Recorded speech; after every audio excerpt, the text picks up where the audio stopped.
നമ്മുടെ രാഷ്ട്രപതി ദ്രൗപതി മുർമു സുപ്രീം കോടതിയെ സമീപിച്ചിരുന്നു. ഒരു രാഷ്ട്രപതി സുപ്രീം കോടതിയെ സമീപിക്കേണ്ടി വരുന്ന സാഹചര്യം വളരെ ചുരുക്കമാണ്. വല്ലപ്പോഴും മാത്രം സംഭവിക്കുന്ന ഒരു സംഗതി കൂടിയാണിത്. ഇവിടെ നമ്മുടെ രാഷ്ട്രപതി സുപ്രീം കോടതിയെ സമീപിച്ചിരിക്കുന്നത്, അതായത് നിയമസഭകൾ പാസ്സാക്കുന്ന ബില്ലിന്റെ മേലെ തീരുമാനമെടുക്കാൻ രാഷ്ട്രപതിക്കും ഗവർണർക്കും ഒരു സമയപരിധി നിശ്ചയിച്ചുകൊണ്ടുള്ള സുപ്രീം കോടതി വിധിക്ക് എതിരായിട്ടാണ് സമീപിച്ചിരിക്കുന്നത്. ഒപ്പം അതിൽ 14 വിഷയങ്ങളിലാണ് നമ്മുടെ രാഷ്ട്രപതി വ്യക്തത ആവശ്യപ്പെട്ടിരിക്കുന്നത് സുപ്രീം കോടതിയോട്. ഈ ഒരു സാഹചര്യത്തിൽ രാഷ്ട്രപതി സുപ്രീം കോടതിയെ സമീപിക്കാനിടയുണ്ടായ ഒരു സാഹചര്യം, ഒപ്പം ഇത്തരം ഒരു സംഭവത്തിൽ, അതായത് ഞാൻ പറഞ്ഞല്ലോ, ചുരുക്കം ചില സമയങ്ങളിൽ മാത്രമാണ് രാഷ്ട്രപതി കോടതിയെ സമീപിക്കുന്നത്. ഈ ഒരു സംഗതിയിലുള്ള, അല്ലെങ്കിൽ ഈ ഒരു വിഷയത്തിലുള്ള സാറിന്റെ ഒരു നിരീക്ഷണങ്ങളും എന്തൊക്കെയാണ്? രാഷ്ട്രപതി ശ്രീമതി ദ്രൗപതി മുർമു ഭരണഘടനയിലെ അനുച്ഛേദം 143 അനുസരിച്ചുള്ള ഒരു റഫറൻസ് ആണ് നടത്തിയിരിക്കുന്നത്. അതിനുള്ള സർവ്വ അധികാരവും രാഷ്ട്രപതിക്കുണ്ട്. ഒരു വിഷയത്തില് എവിടെയെങ്കിലും നമുക്കറിയാലോ, നമ്മുടെ രാജ്യത്തെ ഭരണ സംവിധാനത്തിൽ 3 പ്രധാനപ്പെട്ട തൂണുകളുണ്ട്: എക്സിക്യൂട്ടീവ്, ജുഡീഷ്യറി, ലെജിസ്ലേച്ചർ. ഇവർക്കിടയിൽ എന്തെങ്കിലും ഏറ്റുമുട്ടലുകൾ ഉണ്ടായാൽ, സംഘർഷം ഉണ്ടായാൽ, അതിലൊക്കെ ഇടപെടാൻ രാഷ്ട്രപതിക്ക് അനുമതി നൽകുന്ന ഒരു ഭരണഘടനാപരമായ അധികാരവും കൂടിയാണ് ഇത്. ഇവിടെ ഇപ്പോൾ ഇതിലേക്ക് രാഷ്ട്രപതിയെ പ്രേരിപ്പിച്ച ഘടകം ഇത് സൂചിപ്പിച്ചു നേരത്തെ. സുപ്രീം കോടതിയുടെ 2-അംഗ ബെഞ്ച്, ആ ബെഞ്ചിന്റെ മുമ്പിലുണ്ടായിരുന്ന ചോദ്യം, നിയമസഭ പാസ്സാക്കുന്ന ബില്ലുകള് അംഗീകാരം കൊടുക്കാൻ ഗവർണർമാർ താമസം വരുത്തിയാൽ, അല്ലെങ്കിൽ എന്തെങ്കിലും അനാവശ്യം, അത് സിംഗിൾ ഇൻവെർട്ടഡ് കോമയിൽ വേണം പറയാൻ, അനാവശ്യമായ വിത്തിൻ സിംഗിൾ ഇൻവെർട്ടഡ് കോമ വന്നാൽ എന്ത് ചെയ്യണം? തമിഴ്നാട്ടിന്റെ കേസായിരുന്നു. തമിഴ്നാട്ടിലെ സർവകലാശാല നിയമങ്ങൾ സംബന്ധിച്ചുള്ള തർക്കമാണ് ഗവർണറും സ്റ്റേറ്റ് ഗവൺമെന്റുമായിട്ടുണ്ടായിരുന്നത്. അതില് ഗവർണർ അദ്ദേഹത്തിന്റെ ഒരു നിലപാട് എടുത്തു. അതിന്മേൽ പിടിച്ചിട്ടാണ് സുപ്രീം കോടതി ഇത്തരത്തിലുള്ള ഒരു നിർദ്ദേശം പുറപ്പെടുവിച്ചത്. അവിടെ നമ്മൾ കാണേണ്ട ഒരു പ്രധാനപ്പെട്ട കാര്യം, ഇത് പരിഗണിച്ചത് 2-അംഗ ബെഞ്ചാ സുപ്രീം കോടതിയുടെ. ഇത് യഥാർത്ഥത്തിൽ ഒരു വലിയ ഭരണഘടനാ പ്രശ്നമാണ്. രാഷ്ട്രപതിയുടെ അധികാരത്തെ കുറിച്ച് പോലും ഈ 2-അംഗ ബെഞ്ച് നിരീക്ഷണം നടത്തി, അല്ലെങ്കിൽ നിർദ്ദേശം കൊടുത്തു എന്നതും മറന്നുകൂടാ. ഗവർണർമാരുടെ അവകാശത്തെക്കുറിച്ചും അധികാരത്തെക്കുറിച്ചും നിർദ്ദേശമുണ്ടായി. അപ്പോൾ സാധാരണ നിലയ്ക്ക് ഇത്തരം പ്രധാനപ്പെട്ട ഭരണഘടനാ വിഷയങ്ങൾ വരുന്ന സമയത്ത്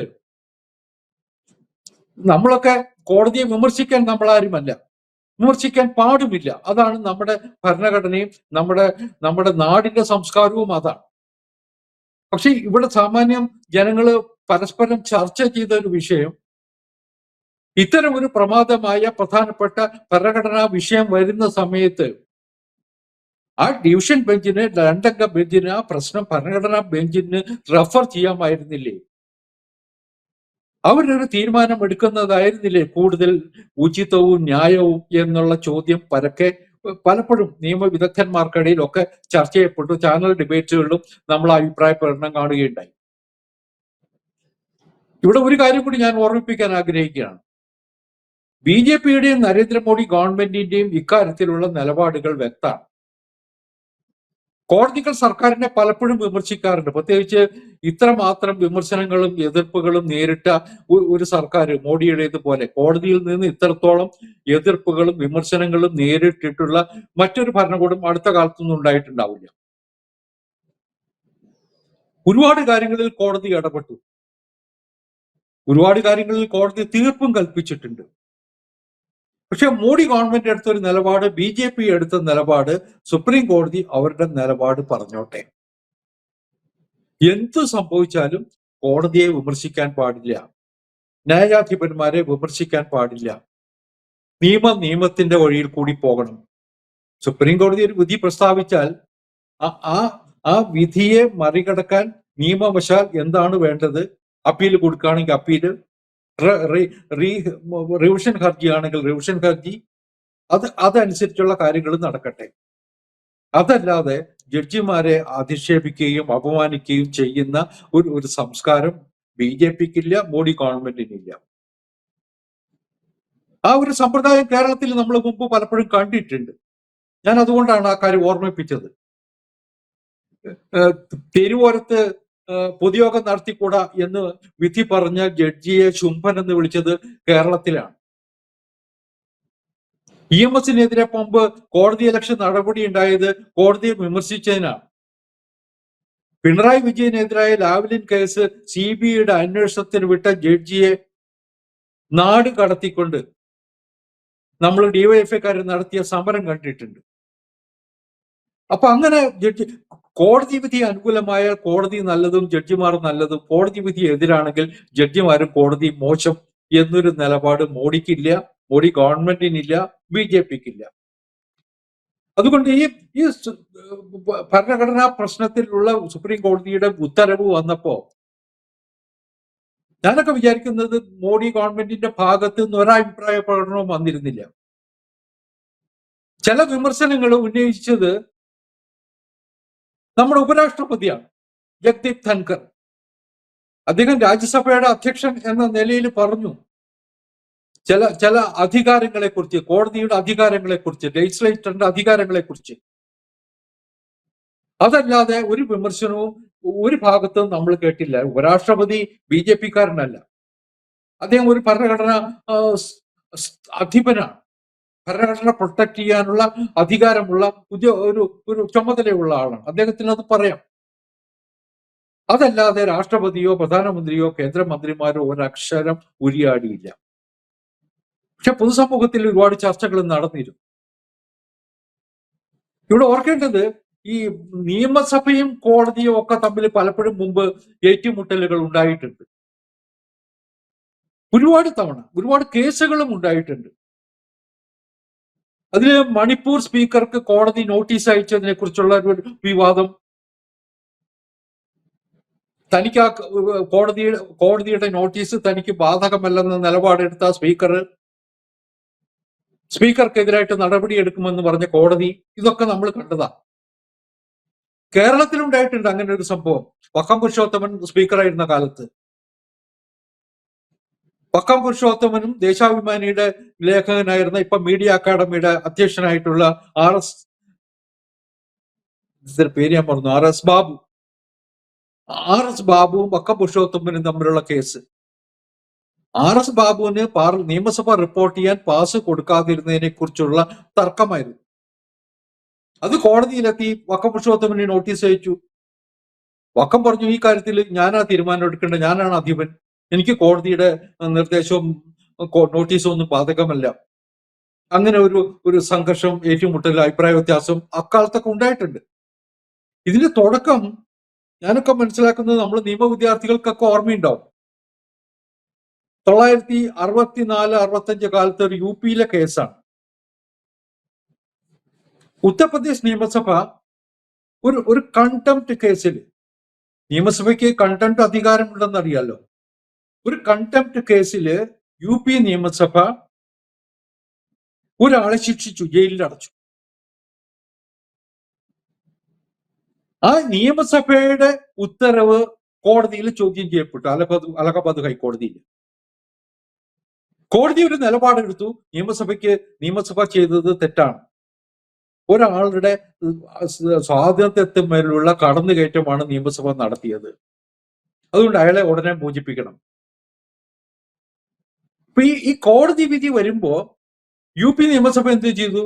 യുനാനിമസ് ആയിട്ട് ഒരു നിലപാടെടുത്തു. ഈ ഉത്തരവ് ഇറക്കിയ അലഹാബാദ് ഹൈക്കോടതിയിലെ ജഡ്ജിമാർക്കെതിരായിട്ട് കണ്ടംപ്റ്റ് കേസെടുക്കാൻ. ഇത് ഏറ്റുമുട്ടലിന്റെ പാതയിലേക്ക് പോകും എന്ന് കണ്ടപ്പോൾ അന്നത്തെ രാഷ്ട്രപതി ഇടപെട്ടു. ഈ പ്രശ്നം ഇപ്പോൾ ദ്രൗപദി മുർമു ചെയ്തതുപോലെ 143(1) അനുസരിച്ച് സുപ്രീം കോടതിക്ക് റെഫർ ചെയ്തു. അങ്ങനെ വേണമെങ്കിൽ അതിന്റെ തുടക്കം 64, 65-ലാണെന്ന് വേണമെങ്കിൽ പറയാം. അങ്ങനെ ഒരുപാട് കേസുണ്ട്. നമ്മുടെ കേരളത്തിലെ വിവാദമായ വിദ്യാഭ്യാസ ബില്ല് റഫറൻസിന് വിട്ടിട്ടുണ്ട്. അങ്ങനെ പലപ്പോഴും വിട്ടിട്ടുണ്ട്. അപ്പൊ ഇവിടെയുള്ള ഒരു പ്രധാനപ്പെട്ട പ്രശ്നം, രാഷ്ട്രപതിയാണ് ജഡ്ജിമാരെ നിയമിക്കുന്നത്. ആ രാഷ്ട്രപതി ഇന്നത് ചെയ്യണം എന്ന് നിർദ്ദേശിക്കാനുള്ള അവകാശം സുപ്രീം കോടതിക്കുണ്ടോ? ഉണ്ടെന്ന് വേണമെങ്കിൽ കോടതിക്ക് പറയാം. സർവ്വ അധികാരങ്ങളും തങ്ങളിൽ നിക്ഷിപ്തമാണ്, തങ്ങൾ പറയുന്നതാണ് അവസാനത്തെ വാക്ക് എന്ന് വേണമെങ്കിൽ കോടതിക്ക് പറയാം. പക്ഷെ അത് ശരിയാണോ? അത് ഈ രണ്ടംഗ ബെഞ്ചിൽ നിന്ന് അത്തരത്തില് ഒരു ഉത്തരവുണ്ടായപ്പോ രാജ്യം മുഴുവൻ ചർച്ച ചെയ്ത വിഷയമാണത്. ഞാനൊക്കെ വിചാരിക്കുന്നത്, ഇപ്പോൾ ഈ റഫറൻസിന് രാഷ്ട്രപതിയെ നിർബന്ധിതമാക്കിയ ഒരു പ്രധാനപ്പെട്ട ഘടകം തന്റെ അധികാരങ്ങളിൽ കടന്നു കയറാനുള്ള അത് നിശ്ചയിക്കാനുള്ള കോടതിയുടെ ശ്രമമല്ലേ എന്നതാണ്. അതിന് പുറമെ ഏറെ ചോദ്യങ്ങൾ രാഷ്ട്രപതി സുപ്രീം കോടതിയോട് ഉന്നയിച്ചിട്ടുണ്ട്. ഇതിനു മുമ്പും രാഷ്ട്രപതിയുടെ അധികാരത്തിൽ കോടതി കൈവച്ചിട്ടുണ്ട്. അത് നമ്മൾ ഈ സമയത്ത് മറന്നുകൂടാ. ഇപ്പൊ പഴയ കാലത്ത് നിയമസഭ പിരിച്ചുവിടാറുണ്ട്. ഗവർണർമാരുടെ റിപ്പോർട്ടിന്റെ പശ്ചാത്തലത്തില് ആർട്ടിക്കിൾ 356 അനുസരിച്ച് രാഷ്ട്രപതിയാണ് നിയമസഭ പിരിച്ചുവിടുക, അല്ലെങ്കിൽ ഒരു സംസ്ഥാന സർക്കാരിനെ പിരിച്ചുവിടുക. ആദ്യകാലത്തുള്ള വിവക്ഷ ഗവർണറും രാഷ്ട്രപതിയും എടുക്കുന്ന ആ തീരുമാനം കോടതിയിൽ ചോദ്യം ചെയ്യപ്പെട്ടുകൂടാ എന്നതായിരുന്നു. പിൽക്കാലത്ത് സുപ്രീം കോടതി തീരുമാനമെടുത്തു. അത്തരത്തിലുള്ള നിയമസഭ പിരിച്ചുവിടാനുള്ള അധികാരങ്ങള്, അതിനുള്ള കാരണങ്ങള് സുപ്രീം കോടതിയുടെ പരിശോധനയ്ക്ക് വിധേയമാകും. അപ്പൊ അന്ന് തന്നെ ആ കാലഘട്ടത്തിൽ തന്നെ സുപ്രീം കോടതി രാഷ്ട്രപതിയുടെ അധികാരത്തിൽ കൈവച്ചിട്ടുണ്ട്. ഇപ്പോ ഒരു ബില്ല് സുപ്രീം കോടതി ഒരു സംസ്ഥാന ഗവർണർ അദ്ദേഹത്തിന് യുക്തമല്ല എന്ന് തോന്നുന്ന ഒരു കാര്യം രാഷ്ട്രപതിക്ക് റെഫർ ചെയ്താൽ അതിമോൾ ഇത്ര ദിവസത്തിനകം തീരുമാനം എടുക്കണമെന്നൊരു ഒരു ആജ്ഞ വന്നാൽ അത് ശരിയാണോ എന്ന് സ്വാഭാവികമായിട്ട് പലരും ചോദിക്കില്ലേ? ഞാൻ ഓർക്കുന്ന ഒരു ചാനൽ ചർച്ചകളിൽ കേട്ടിരുന്ന വേറൊരു വിവാദം ഇതിനിടയിൽ, കോടതിയിൽ എത്ര കേസുകൾ പെൻഡിങ് ഉണ്ട്. പഴയ കാലത്ത് ഞാൻ കേട്ടിട്ടുള്ളത്, ഗിന്നസ് ബുക്കിൽ കയറി പറ്റാൻ പാകത്തിന് പഴക്കമുള്ള കേസുകൾ ഇന്ത്യയുടെ കോടതിയിൽ പെൻഡിങ് ഉണ്ട്. പഴയകാലത്ത് ജഡ്ജിമാരില്ലാത്തത് കൊണ്ടാണ്, ഇൻഫ്രാസ്ട്രക്ചർ ഇല്ലാത്തത് കൊണ്ടാണ് എന്നൊക്കെയുള്ള ആക്ഷേപങ്ങൾ ജുഡീഷ്യറിയിൽ നിന്ന് ഉയരാറുണ്ടായിരുന്നു. ഇപ്പൊ എത്രയോ കോടതികൾ കൂടി. കേരള ഹൈക്കോടതിയിൽ പണ്ട് 7 or 8 ജഡ്ജിമാരോ ഉണ്ടായിരുന്നു. ഇപ്പൊ 46 or 47 പേരുണ്ട്. ആ വേക്കൻസികൾ മുഴുവൻ യഥാസമയം ഫില്ല് ചെയ്ത് പോകുന്നുണ്ട്. സുപ്രീം കോടതിയുടെ കൊളീജിയം നിർദ്ദേശിക്കുന്ന ജഡ്ജിമാരുടെ നിയമനത്തിന്റെ കാര്യത്തില് ഈ മോഡി സർക്കാർ ഒരിക്കലും തടസ്സം നിന്നിട്ടില്ല. ചിലരുടെ കാര്യത്തില് ചില പ്രധാനപ്പെട്ട ഒബ്ജക്ഷൻസ് വന്നാൽ, കാരണം ഈ ജഡ്ജി നിയമനത്തിനൊക്കെ നിർദ്ദേശിക്കപ്പെടുന്ന പേരുകള് നമ്മുടെ ഇന്റലിജൻസ് ഏജൻസീസിന്റെ പരിശോധനയ്ക്ക് വിധേയമാണ്. അപ്പൊ അവരുടെ മുൻകാല ബന്ധങ്ങള്, ചെയ്തികള് ഒക്കെ പരിശോധിക്കപ്പെടും. വക്കീലന്മാരൊക്കെ ആകുമ്പോൾ സ്വാഭാവികമായിട്ടും അവരുടെ ചുറ്റുമുള്ള ആൾക്കാരെ കുറിച്ചും അവർ നടത്തിയിട്ടുള്ള കേസുകളെ കുറിച്ചും ആർക്കൊക്കെ വേണ്ടിയിട്ടാണ് അവർ വാദിച്ചിട്ടുള്ളത് തുടങ്ങിയ കാര്യങ്ങളൊക്കെ പരിശോധിക്കപ്പെടും എന്നാണ് ഞാൻ മനസ്സിലാക്കുന്നത്. അതുകൊണ്ട് അങ്ങനെ ഒരു പ്രധാനപ്പെട്ട ഒരു കേസ് ഒരാളുടെ കാര്യത്തില് ഇന്റലിജൻസ് ഏജൻസീസ് ഒബ്ജക്ഷൻ പറഞ്ഞാൽ ഗവൺമെന്റിന് തീരുമാനമെടുക്കാൻ താമസം വേണ്ടിവരും. ആ കാര്യം സുപ്രീം കോടതിയുടെ ശ്രദ്ധയിൽപ്പെടുത്തും. സുപ്രീം കോടതി അത് ഒന്നുകൂടി പരിശോധിക്കാൻ പറയും. അങ്ങനെയാണ് പതിവ്. അതല്ലാതെ ഒരിക്കലും സുപ്രീം കോടതിയുടെ കൊളീജിയം നിർദ്ദേശിച്ചിട്ടുള്ള ജഡ്ജിമാരുടെ നിയമനത്തിന്റെ കാര്യത്തിൽ പോലും മോഡി ഗവൺമെന്റ് ഇടപെട്ടിട്ടില്ല. അപ്പോ അങ്ങനെയുള്ള സന്ദർഭത്തിൽ പോലും കേസുകളുടെ ഡിസ്പോസലിന്റെ കാര്യത്തിൽ വരുന്ന കാലതാമസം അത് ജുഡീഷ്യറിയെ മാത്രമല്ല ബാധിക്കുന്നേ, നമ്മുടെ ഭരണകൂടങ്ങളെ ബാധിക്കുന്നില്ലേ? സംസ്ഥാന സർക്കാരുകളും തദ്ദേശ സ്വയംഭരണ സ്ഥാപനങ്ങളും കേന്ദ്ര സർക്കാരും ഒക്കെ അവർക്ക് കിട്ടേണ്ട നികുതി വരുമാനത്തെക്കുറിച്ചും അവർക്ക് കിട്ടേണ്ട മറ്റ് സാമ്പത്തിക കാര്യങ്ങളെക്കുറിച്ചും ഒക്കെ നൽകുന്ന ഹർജികള് മാസങ്ങളോളം വർഷങ്ങളോളം നീണ്ടുപോയാലുള്ള നഷ്ടം പ്രധാനപ്പെട്ടതല്ലേ? ഭരണഘടനാ പ്രശ്നങ്ങളില് തീരുമാനം ഉണ്ടാക്കാൻ കാലതാമസം വന്നാൽ അതുണ്ടാക്കുന്ന വിഷമങ്ങളും പ്രധാനപ്പെട്ടത് തന്നെയാണല്ലോ. അപ്പൊ ഞാൻ സൂചിപ്പിച്ചത് ഇങ്ങനെ അനവധി പ്രശ്നങ്ങൾ കോടതിയുടെ മുമ്പിൽ നിൽക്കുന്ന സമയത്ത് അതിനെക്കുറിച്ച് ഗൗരവ തരത്തിലുള്ള ചിന്ത ഇല്ല എന്നുള്ള ഒരു പ്രതീതി പുറത്തുണ്ടാകുമ്പോൾ നമ്മൾ ഇവിടെയൊക്കെ വാക്കുകൾ ഉപയോഗിക്കുമ്പോൾ ശ്രദ്ധിക്കണം എന്ന് എനിക്കറിയാം. കാരണം കോടതിയെ കുറ്റപ്പെടുത്തുകയല്ല ഞാൻ പറഞ്ഞത്, ഒരു പൊതുസമൂഹത്തിൽ ഉണ്ടാകുന്ന പൊതു ചർച്ചകളുടെ പശ്ചാത്തലത്തിലാണ്. രാഷ്ട്രപതിക്കും ഗവർണർക്കും ഒക്കെ ചില നിബന്ധനകൾ വിധേയമാക്കാൻ പാടുണ്ടോ എന്നുള്ളൊരു ചോദ്യവും വന്നുയർന്നിരുന്നു. അതൊക്കെയാണ് ഇപ്പോ രാഷ്ട്രപതി സുപ്രീം കോടതിയുടെ മുമ്പിലേക്ക് ഉന്നയിച്ചിട്ടുള്ളത്. ഈ രാഷ്ട്രപതിയുടെ റഫറൻസ് തീർച്ചയായിട്ടും സുപ്രീം കോടതിക്ക് പരിഗണിച്ചേ പറ്റുള്ളൂ. ഞാനൊക്കെ വിചാരിക്കുന്നത് ഇന്ന് നമ്മുടെ ജുഡീഷ്യൽ സിസ്റ്റത്തിലും സുപ്രീം കോടതിയിലും സർക്കാരിലും ഒക്കെ നിലനിൽക്കുന്ന ആശയക്കുഴപ്പങ്ങൾക്ക് പരിഹാരമാണ് ഈ നിർദ്ദേശം എന്നാണ്. ഇത് ഓരോന്നായിട്ട് കോടതി പരിശോധിക്കട്ടെ. കോടതിക്ക് അവരുടേതായ നിലപാടുകളിലേക്ക് എത്താം.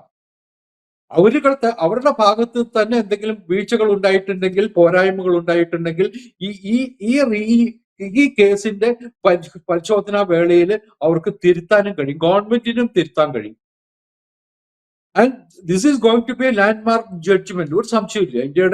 ഇന്ത്യയുടെ ഭരണഘടനാ ചരിത്രത്തിൽ, ഇന്ത്യയുടെ നിയമനിർമ്മാണ ചരിത്രത്തിൽ, ഇന്ത്യയുടെ രാഷ്ട്രീയ ചരിത്രത്തില് ഒരു ലാൻഡ്മാർക്ക് ജഡ്ജ്മെന്റ് ആയിട്ട് അത് മാറുകയും ചെയ്യും. തീർച്ചയാണ് അതിലേക്ക് കോടതിയെ പ്രേരിപ്പിക്കുന്ന, കോടതിയുടെ ശ്രദ്ധ ക്ഷണിക്കുന്ന ഒരു സദ്യുദ്യമമായിട്ട് വേണം രാഷ്ട്രപതിയുടെ ഈ നീക്കത്തെ കാണാൻ. അത് ഇന്ന് എവിടെയെങ്കിലും ചില വ്യാക്വം ഉണ്ടെങ്കിൽ, എവിടെയെങ്കിലും ചില പോരായ്മകൾ ഉണ്ടെങ്കിൽ, എവിടെയെങ്കിലും ചേർക്കലുകൾ ആവശ്യമുണ്ടെങ്കിൽ അതിനൊക്കെയുള്ള പരിഹാരമാണ് ഇത് എന്ന് വിചാരിക്കുന്ന ഒരാളാണ് ഞാൻ. അതുകൊണ്ട് തന്നെ ഈ രാഷ്ട്രപതിയുടെ നിർദ്ദേശത്തെ സ്വാഗതം ചെയ്യുന്നു. അത് രാജ്യത്തിന് നന്മയാണ് ഉണ്ടാക്കുക എന്ന് ഉറപ്പിച്ച് പറയാൻ ആഗ്രഹിക്കുന്നു. നന്ദി, നമസ്കാരം. കൂടുതൽ വാർത്തകളും വിശേഷങ്ങളും നിങ്ങളിലേക്ക് എത്താൻ ABC മലയാളം സബ്സ്ക്രൈബ് ചെയ്യുക, ബെൽബട്ടനും അമർത്തുക.